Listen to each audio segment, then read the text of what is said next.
अस्सलाम वालेकुम दोस्तों, मैं हूं आमिर अभी पर आप देख रहे हैं लाइफ विद आमिर। दोस्तों आज मैंने एक एसी फिट किया डोलेंस का मेगा T3। तो ये इन्वर्टर एसी है, मैक्सिमम 9.5 एम्पेयर लेके गया। जैसे ही कूलिंग बढ़ती जा रही है तो इसके एम्पेयर नीचे आ रहे हैं। अभी 5.2 एम्पेयर पे आ गया। तो एसी तो सभी लोग फिट करते हैं, मैकेनिक सारे फिट करते हैं, लोग फिट करवाते हैं। मेरा आपको टिप देने, आज की जो टिप मैंने आपको देनी है उसका मकसद ये है कि आप बेहतर कूलिंग ले सकें और कंप्रेसर जो है वो भी बैलेंस रह के काम कर सके। मतलब कि जब भी आपने एसी की फिटिंग करवानी तो जो गैस वाले पाइप है ना, इनको गैस खुलवाने से पहले, उसको कहना है गैस खोलने से पहले कंप्रेसर की, इसका वैक्यूम ज़रूर करें। तो हमारे पाकिस्तान में आपको वैक्यूम वाला कारीगर बहुत मुश्किल से मिलेगा, ये भी याद रख लें। तो कोशिश करें कि वैक्यूम करवाने के बाद ही आप गैस को खुलवाएँ। उससे अनबैलेंस नहीं होगा, आपका जो कंप्रेसर है उसकी लाइफ बढ़ेगी, कूलिंग ज़्यादा अच्छी रहेगी। मतलब उसके अंदर से हवा निकाल ली जाएगी, सिर्फ गैस ही गैस काम करेगी। तो आप समझ सकते हैं कि वो कितना कंप्रेसर स्मूथली चलेगा। अपना ख्याल रखना है, फॉलो, लाइक और शेयर ज़रूर करें। फ्रेंड्स, यहाँ ना मैंने लास्ट जो एम्पेयर लिए हैं इस एसी ने, उसकी एक इमेज लगाई है। लास्ट जब ये पूरी रात चलता रहा 1.5 एम्पेयर पे चलता रहा। 1.5 टन का एसी है और 1.5 एम्पेयर पे चलता रहा है। क्या था कि मैं आपको बताना चाहता था कि एसी की गैस किस तरह से बंद की जाती है। सबसे पहले इस नट को बंद कर लेना, उसके बाद कंप्रेसर चला देना और इस नट को आहिस्ता आहिस्ता बंद करते जाना है, तो गैस जो है एसी की वो बंद हो जाएगी। उसके बाद यहाँ पे वाल लगा हुआ है, इसको दबाएंगे तो प्रेशर चेक हो जाएगा कि गैस पाइप के अंदर रह तो नहीं गई। तो इसी तरह मैं एक और नया एसी फिट करने वाला हूँ, तो फिर उसकी वीडियो बनाता हूँ। जब गैस खोलूँगा तो साथ में रिकॉर्ड करूँगा। दोस्तों ये है पाइप की फ़िटिंग, जिसको बहुत ही खूबसूरती के साथ दीवार के साथ क्लिप किया गया है। तो इस तरह से अगर आप ही जब भी एसी का आउटर फिट करें तो इसके पाइप को खूबसूरत तरीके से फिट करना है। अंदर वाला इनर फिट कर चुका हूँ, लेकिन उसकी वीडियो भी आपको दिखाता हूँ। असल में दोस्तों मेरे पास कंप्लीट सामान नहीं वीडियो बनाने के लिए, तो ये मैं अभी खुद खड़ा हूँ साथ के, आप लोगों को यकीन दिला सकूँ कि एसी मैं ही फिट कर रहा हूँ। तो मैं थोड़ी बहुत फिटिंग करने के बाद वीडियो बना रहा हूँ, तो ताकि आपको दिखा सकें इसकी क्वालिटी क्या है। तो हमें बहुत आला नज़र आई है। तो ये आप देख सकते हैं, बहुत ही माशाल्लाह प्यारी चीज़ है ये। कितना उन्होंने अंदर फोम शोम लगा के फ़िट किया हुआ है। तो मैं कोशिश करता हूँ आपको चीज़ें नज़र आ जाएं। तो यहाँ पे मैं परों की बात करता हूँ, तो ये आप देख सकते हैं परों को क्या ही खूबसूरत डिज़ाइन दिया हुआ है इन्होंने। ये आप देख सकते हैं, क्या माशाल्लाह बड़ा प्यारा डिज़ाइन दिया हुआ है इन्होंने। और क्या ये जाली लगाई हुई है आगे। और देख लें, पहले ये सिस्टम नहीं होता था, यहाँ पे हीट सिंक वगैरह लगाए हुए हैं और ये बॉक्स एक बनाया हुआ फिटिंग में। ज़ाहिर है पैसे तो लगते हैं, लेकिन चीज़ भी मिल रही है ना, बंदे को मज़ा आता है। तो यहाँ पे ये देखें, ये भी फोम वगैरह लगाए हुए हैं सारे के सारे कंप्रेसर के ऊपर, ये आप देख सकते हैं। अब मुझे नहीं पता इन्होंने ये क्यों लगाए हुए। वैसे मेरा जो हाज़िर दिमाग है वो ये कहता है अगर कंप्रेसर हीट होता है और ये फोम लगा हुआ है तो जाहिर सी बात है ये उसको और हीट करेगा। पहले तो हवा चली जाती थी कि कुछ ना कुछ हो जाता था, लेकिन भाई कंपनी में हमसे ज़्यादा दिमाग वाले इंजीनियर बैठे हैं, तो उन्होंने इसका कुछ ना कुछ तो हल निकाला ही होगा, कोई फ़ायदा निकाला होगा, समझा होगा, जिसकी वजह से उन्होंने ये लगाए हैं सारे फोम। लेकिन मैं आपको दिखाना चाह रहा था कंप्रेसर। तो ये आप देख लें अंदर कंप्रेसर किस तरह से फ़िट किया हुआ है। तो यही अंदर से सारा एसी है। माशाल्लाह बड़ी प्यारी फ़िटिंग है, बहुत ही प्यारी फ़िटिंग है। आप भी जब ख़रीदेंगे देखेंगे तो आपका दिल खुश हो जाएगा। तो मैं अभी इसको दोबारा से खोला था, आप थोड़ी सी ये वीडियो रिकॉर्ड करने के लिए कि पंखा अंदर से खोल के दिखा सकूं आपको। और यहाँ पे भी कंप्रेसर अगर आपको नज़र आए तो ये भी दिखा सकूं कि किस तरह से फ़िट किया हुआ है और क्या अंदर इसके मैकेनिज़्म फिट है, क्या क्या इसमें कारीगरी की हुई है इन्होंने, ताकि आपको सब जो है खोल के दिखा सकूं। तो अब मैं इसको फ़िट करता हूं, फ़िट करने के बाद मैं अगली वीडियो बनाऊंगा। 220 की है मोटर। अच्छा, ये यहाँ पे मेरे अभी दोस्त ने मुझे बताया, याद आ गया, मुझे बता दूं कि एसी डीसी है ना, हम इसको कहते हैं, ये इन्वर्टर एसी है, मतलब डीसी पे भी चल जाता है। तो ये आप देख सकते हैं, ये मोटर जो है ये 240 वोल्ट जो है 208 वोल्ट से, यहाँ पे मैं कोशिश करता हूँ, हम भी कैमरा अंदर ले जाते हैं। तो यहाँ पे अगर आप देखें तो हाथ भी लगा के दिखाना पड़ेगा, जाहिर सी बात है, वरना आपको पता नहीं चलेगा लिखा कहाँ पे है। तो ये 208 से 240 वोल्ट लेती है। ये देखें यहाँ पे मेरी उंगली के साथ, तो यहाँ पे 208 से 240 वोल्ट चाहिए इसको रन होने के लिए। मतलब कि ये डीसी मोटर नहीं है, ये बिजली पे चलने वाली एसी मोटर है। तो फ्रेंड्स, अभी मैं आपको वायरिंग के बारे में थोड़ा सा बताना चाह रहा था कि जो आउटडोर है उसकी वायरिंग किस तरह से करनी है। इनडोर के अंदर भी वही है और यहाँ पे भी वही। तो यहाँ पे ना LN और 1 लिखा हुआ है। तो ये चीज़ याद रखनी है। वैसे तो हम नॉर्मली जितने भी कारीगर हैं वो क्या करते हैं कि एल लाइन को कहते हैं और उसका कलर रेड सेलेक्ट करते हैं, उसके बाद एन जो है वो न्यूट्रल को कहते हैं और उसका कलर ब्लैक सेलेक्ट करते हैं। लेकिन इस एसी के अंदर जो कलर्स हैं वो कम्बिनेशन कुछ इस तरह से है कि रेड तो वही है, वो डार्क भी हो सकता है, रेड भी हो सकता है, मतलब कलेजी जो है कलर। अच्छा, तो लेकिन जो है ना एन एन थोड़ा चेंज है, एन जो है वो ब्लू है और वन जो है वो ब्लैक है। तो अगर यहाँ पे ऐसे है तो जो इसका इनर है उसके अंदर भी ऐसे ही है। ये नहीं है कि वहाँ पे आप एन पे ब्लैक लगा दें और यहाँ पे आके एन पे आप जो है वो ब्लू लगा दें, नहीं, वहाँ पे भी वैसे जो वायर वहाँ पे लगानी है वही आपने यहाँ पे।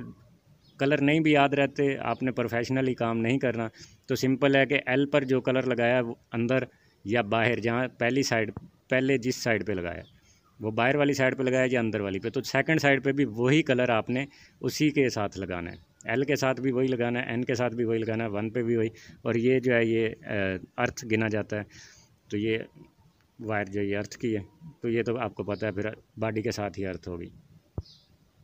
जी तो दोस्तों अभी मैं फ़ाइनल फ़िटिंग कर चुका हूँ। गैस अभी तक हमने नहीं खोली है, तो मैं आपको वो भी वीडियो बना के दिखाऊंगा यार, वो मरहला भी दिखाऊंगा। तो माशाल्लाह से बहुत ही खूबसूरत और प्यारी फ़िटिंग हुई है। ये आप देख सकते हैं कि इतनी मेहनत इंसान अपने लिए ही करता है, तो कोई कारीगर जो है वो आपको इतनी मेहनत करके नहीं देता।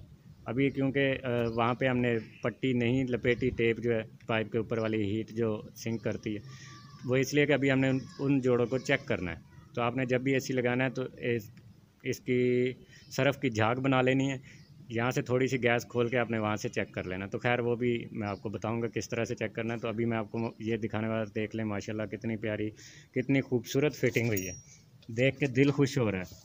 तो इस पर मेहनत की है फ़िटिंग करने के लिए, तो जान नहीं छुड़ाई यूँ कह लें। आप भी जब कोई काम अपने लिए करें तो कम से कम अपने लिए उस पर मेहनत ज़रूर करें, ताकि एक डिसिप्लिन के साथ, एक खूबसूरती के साथ वो काम हो।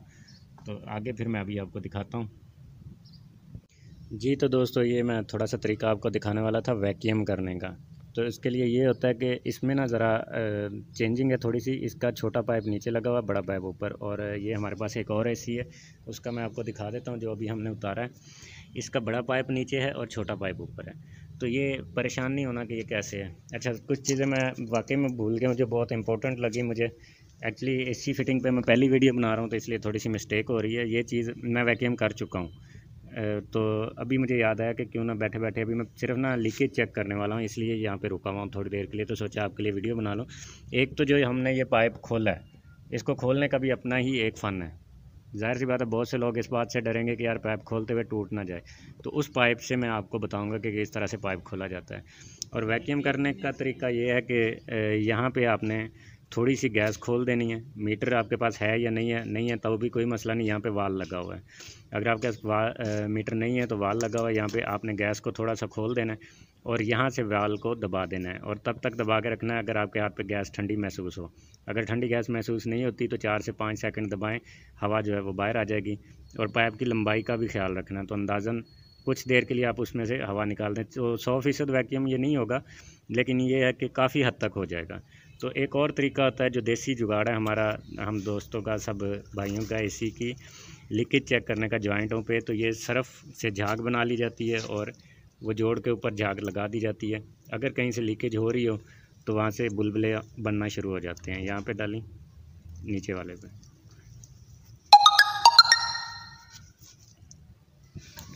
तो मैं आपको यहाँ से दिखाता हूँ। यहाँ पे हमने अभी पानी डाला है, तो आप देख सकते हैं कोई भी बुलबुला नहीं बन रहा हवा का।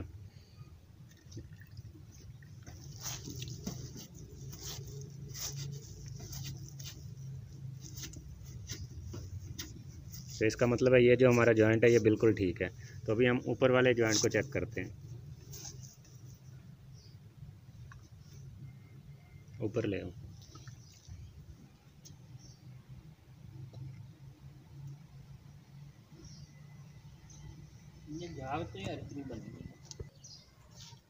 जी तो ये ऊपर वाले जॉइंट है, तो यहाँ पे मैंने क्या किया, इनको पानी डाल दिया इसके अंदर, इस जॉइंट के अंदर पानी डाल दिया। तो पानी अभी वैसे ही बिल्कुल पानी जैसे है, जितना थोड़ा बहुत है इसके अंदर वैसे ही खड़ा है। इसी तरह इसके अंदर भी मैंने झाग वाला पानी डाल दिया। तो बेसिकली तो झाग ऊपर ज़्यादा मली जाती है, बहरहाल खैर पानी भी काम दे देता है, आप सेंटर में डाल दें। और इस जॉइंट पे डाल दें। अगर लीक हो रहा होगा तो यहाँ से जिसे कहते हैं बुलबुले बन जाते हैं। तो ये जॉइंट भी, ये जगह भी खाली हमने इसीलिए छोड़ी हुई थी कि पहले हम जॉइंट को चेक कर लें। उधर से हमने प्रेशर मीटर लगाया, तो ये प्रेशर मीटर का होना ज़रूरी नहीं है। प्रेशर गेज अगर आपके पास है तो ठीक है, नहीं है तो कोई मसला नहीं है। तो हमारी प्रेशर गेज भी वहीं पे खड़ी है, 50 से थोड़ी सी ऊपर थी तो थोड़ी सी ऊपर ही है। आगे सिस्टम जो है ये लग चुका है। इसके बाद हम फाइनल खोलेंगे गैस को और एसी को ऑन करेंगे। जी तो दोस्तों मैं आपको थोड़ा सा पाइप के हवाले से बता देता हूँ, और पहले मैं बात कर रहा था वैक्यूम की। वैक्यूम का भी बता देता हूँ। वैक्यूम का ये कि वैक्यूम करने से एक तो एम्पेयर अप डाउन नहीं होते, दूसरा इसी का कंप्रेसर स्मूथली वर्क करता है, तीसरा उसका ये फ़ायदा है कि ठंडक जो है वो ज़्यादा बेहतर रहती है। तो पाइप खोलने का तरीका ये कि आप जानते हैं ये रूल हुआ होता है गोल साइड। तो एक साइड से आपने पकड़ लेना है पाइप को, और पकड़ कर जैसे फ़र्ज़ करें इस साइड से मैंने पकड़ लिया, यहाँ पे आपने किसी ने भी पकड़ लिया और पीछे ज़मीन पे नीचे लेटा के इसको इस तरह खोलते जाना है।